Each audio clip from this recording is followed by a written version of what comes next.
The search for the leadership of the 10th National Assembly is in top gear.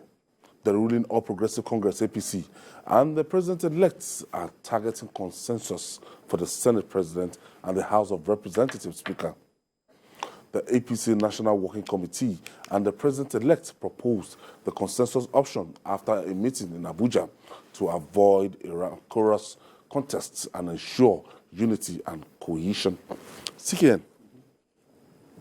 we started this yesterday and somebody said, look, that for national integration, for peace, for stability, you know, as a show of this thing, that every other region should have a sense of belonging in the leadership of the National Assembly. That, yes, we have a president, we have a vice president, and that rotation should be moved to the National Assembly so that in terms of if you want to have a Senate President and Speaker of the House of Representatives, some people are even pushing specifically that, look, why can't somebody from the Southeast get the position of Senate President? But Mayor Akipolu said yesterday that, look, you can't sow from where you did not reap anything. That all the southeastern states, APC did not get 25% in any of the southeastern states. So why should they be clamoring for the Senate President position? So what's your position on this? You mean Mayor said that yesterday? Mayor said that yesterday on Journalist Hangout. Yes, what's your position on this? Yeah. Well, I totally disagree with Mayor on that. Currently, the Southeast has two governors of APC, Ebonyi and Imo State. If you are going to use that as a criteria, what are you talking about? If you look at the number of members of the House of Representatives and Senate that were elected on the platform of APC, you also see that a large number of APC members were elected. And if you're talking about, did the APC lose in Lagos State during the presidential election? So what are we talking about? We say because the presidential candidate of the APC lost in Lagos State during the election, so that the Lagos State does not have a right to. I think that is off the roof for me. The basic part is that what we need to look at: one, equity, fair play should come to play. That is one. Third one is competence. It is within the APC to zone its offices how it likes. But don't forget that fact. The president is from the Southwest. The vice president is also from the North. Now we also look at, within the Northeast, now we also look at it. The president is a Muslim. The vice president is a Muslim.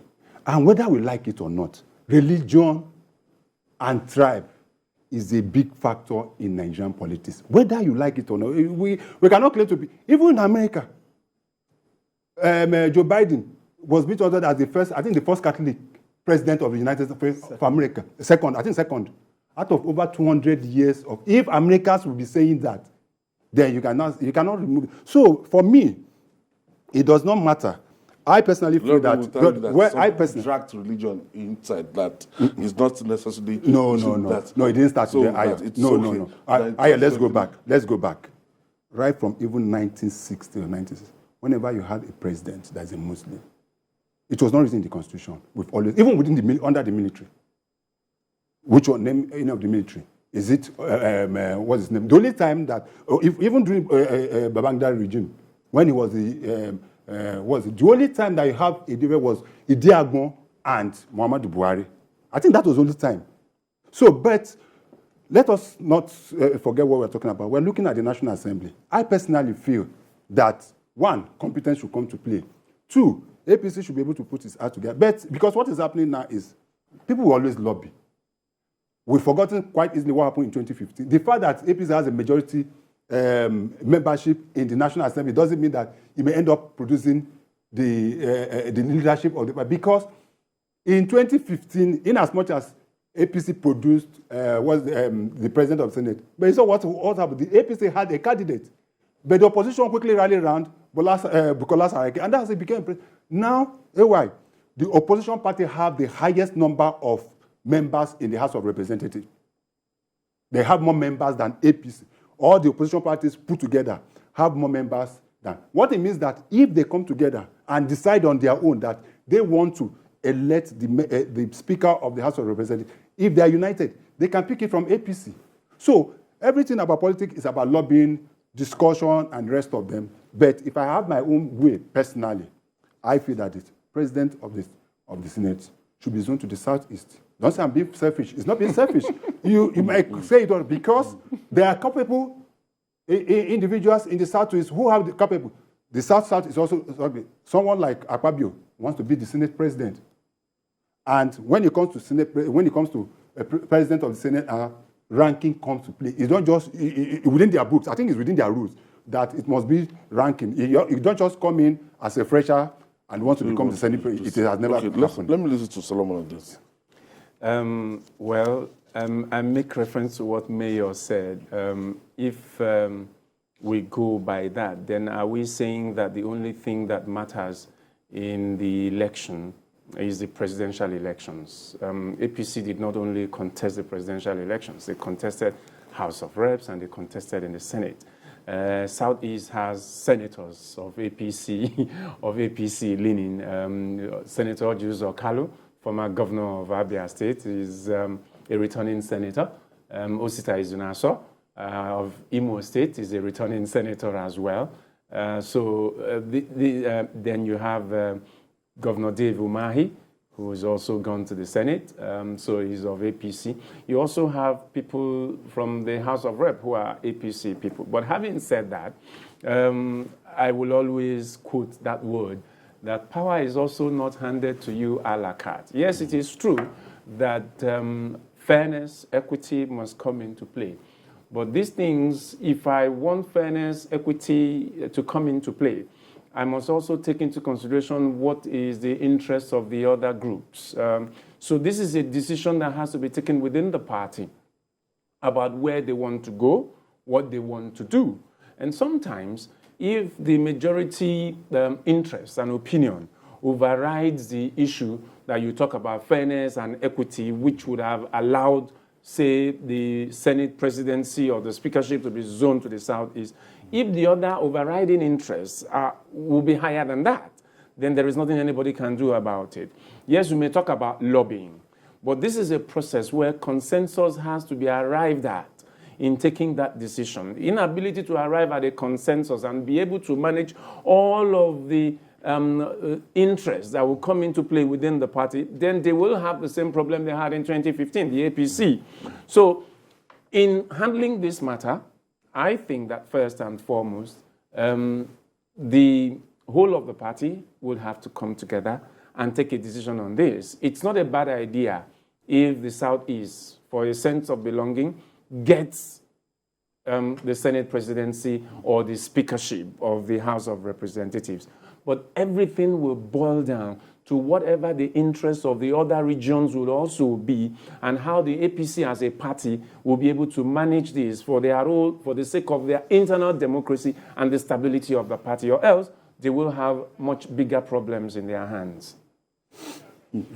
Sikiel, when you want to look at, this interest that we're talking about, a lot of things will come into play. Definitely. And when you are in the midst of these people, when you look at their arguments, they even make reference to contribution majorly to the party, contribution majorly to the emergence of Mr. President. And you agree with me that the President of the Federal Republic of Nigeria in 2015 is not the President we have in 2023. Muhammadu Buhari can allow the National Assembly to go and sort themselves, coming back from Germany, to have a nap on the day of the election of the National Assembly, to take a nap that day. If you remember the drama that happened, that ensued before you could say Jack Robinson, because Saraki became the president.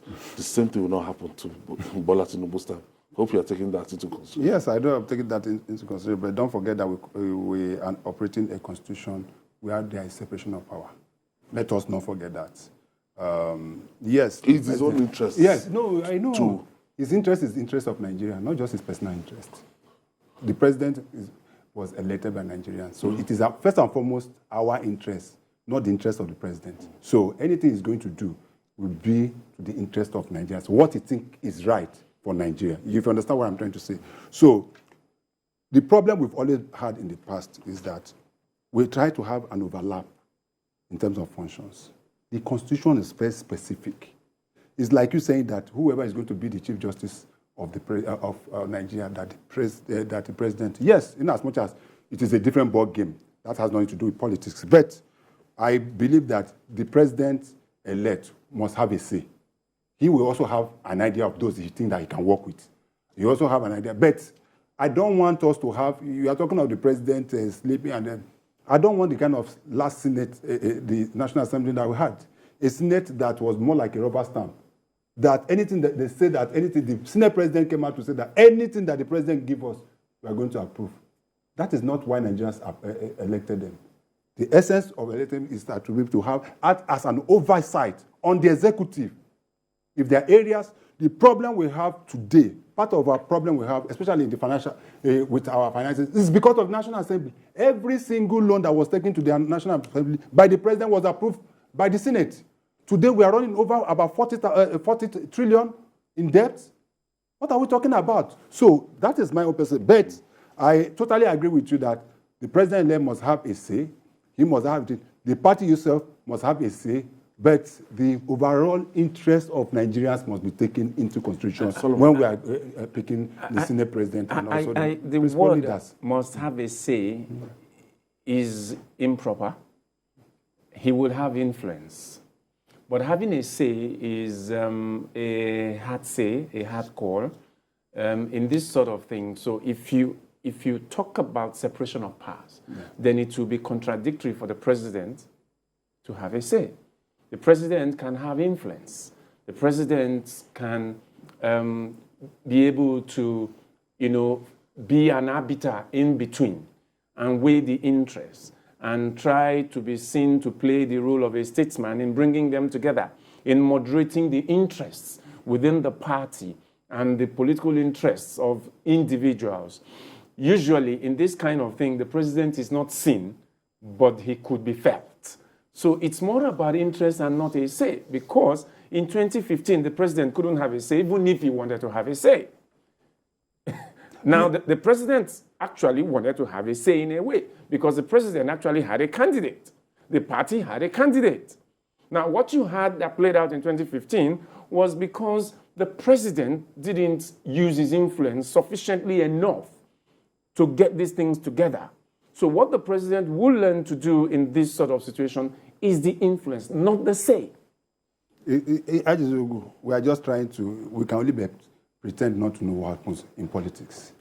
Whether you like it or not, whether influence, whether you say, the fact remains that the Nigerian president is one of people you can work with. Exactly, that's what I said. He must, whether you like it, let me tell you, the Nigerian president is the most powerful president in the world. He's even more powerful than the president of the United States. Because there are so many things that he will do and get away that you can't do it as the president of the United States and get away with. What I'm saying in essence is that definitely the man will want to see, he will have people that he wants to work with. If you become this class, if you are made the class prefect of your class, Solomon, you will have some people that the person you appoint to help you to be writing the names of noisemakers. It's not going to be the person that you can't trust. So definitely you have a say, but I have said it earlier on that we should not forget the fact that we have the Constitution, 1999 Constitution, as amended, has specific rule for the three arms of government: the judiciary, the legislative arm, and the executive. And this overlap. But we don't want a yes, sir, National Assembly, like the one we just had. They are practically, I don't even know what to say. And that in itself was part of the issue we have now. We want a National Assembly that can affirm itself, that can be able to take a decision on issues, putting into fact the interests of Nigerians over and above politics or party affiliation. That is very key. And once we be able to get individuals that can be able to do that, all well and good. But that this president will not have, that will not have a say in who, because Bros, forget them. Well, maybe it's the way we're using the word, because it sounds to me that when you say the president has a say, it sounds more like it's an overriding interest. Certainly, he will sit down with his party people. Which he's already doing. Well, certainly, he will sit down with his He's party already people. doing. Work with. Yeah. He will look at the people he can work with. There would also be the consideration of those who have the ambition to be Senate president. He might not think he would work with them, but they can pull the levers of influence to get themselves elected. Definitely. Don't also forget that, yes, the president is powerful. Bukola, yes, the president was powerful. He's always been powerful, but Bukola Saraki became the Senate president. Because they slept on it. Well, it really didn't matter what happened. So what I'm saying in essence is this, that it is important that Bola Tinubu, as a Democrat that he has always shown himself to be, will then bring about a situation where we see this as truly democratic. One of the biggest problems political parties in Nigeria have had is a problem of internal democracy, the internal mechanism that will produce the candidates or that will produce their officials. Now, that is key. Once the parties can get this right, there will be a lot more stability within the political system itself. I do agree with you that we need a National Assembly that is rigorous, a National Assembly that will keep the executive on its toes. It is so terrible to have a rubber stamp National Assembly like the one we just had. You know, but I want something. As if you agree that it's a rubber stamp National Assembly. Well, it sounded a lot more like it. I expect to see rigorous debates. I expect to see things that are deep, that you fine-tune. Sometimes the fact that you pass a bill, an executive bill, doesn't necessarily mean you are rubber stamp. You could actually look at dimensions, bring in dimensions to a bill that was not foreseen by the executive that brought the bill. That is the job of the National Assembly, to look at interests across the country, because the people in the National Assembly represent constituencies from all across the country. So you have the executive who brings a bill, and then the people in the National Assembly take a look at it, and they are like, no, this does not capture this sufficiently, this does not capture this sufficiently. Then you can pull and push until that which represents the best interest of Nigerians is then carried out. So we need a rigorous, more vibrant National Assembly. This consensus thing, or they should just go ahead and select their leaders. Personally, I would votes. say they should go ahead and select. But definitely, the party must have a say. I will always use that word, whether we like it or not. That is how we operate here. The fact remains that the party in itself is going to have a say. And I've given you scenarios that even the opposition parties in the House of Representatives presently have the majority and can be able to pull that rock off the ruling party if care is not taken. But the party will have a say. But at the end of it all, what Nigerians want are people that are capable, not just anybody. Competent. People who are competent, who have the capacity to be able to run and hit the ground running and make sure that aspirations and hopes of Nigerians, because at the end of it all, it's about dividends of democracy. Yes, Chris Kende-Wando, thank you for your contribution. Thank you very much. Solomon Ajuzo, thank you for your contribution. Thank you for having me.